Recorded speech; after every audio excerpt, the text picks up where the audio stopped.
জিলহজ মাসে আরাফার দিনের রোজা ৮ ও ৯ তারিখ ভারতবর্ষে কেউ যদি রাখতে চায় ইখতিলাফ থেকে বাঁচার জন্য তাহলে কি রাখতে পারে? এখানে কোনো ইখতিলাফ নাই ভাই। আরাফার সাথে রাখুক, এটা কোনো ইখতিলাফ নাই।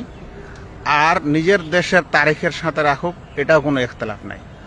ইখতিলাফ মানে এখানে সংশয়, যেটাকে আপনি ইখতিলাফ বলছেন, আমার কাছে এটা সংশয়।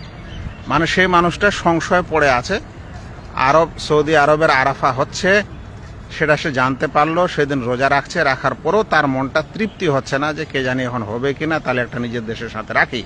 তাহলে এটা কিন্তু সত্যিকারে ইখতিলাফ নয়, এটা তার সংশয়। আপনাকে ইয়াকিনের সাথে রোজা রাখতে হবে যে আজকে আরাফা।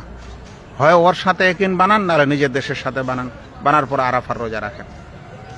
এই সংশয় পড়ে দুটি রোজা রাখা আমার কাছে ভাই এই ফতোয়া উচিত না।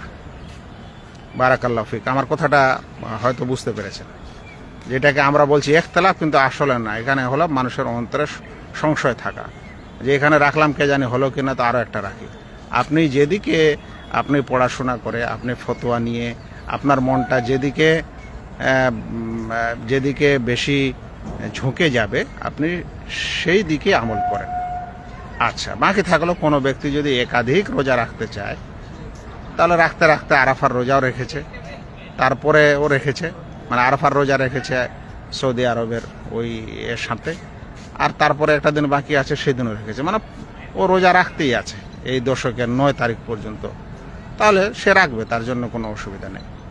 কিন্তু আরাফার ফজিলতের নিয়তে দুটি রোজা রাখবেন এরকম কোনো বিধান নেই।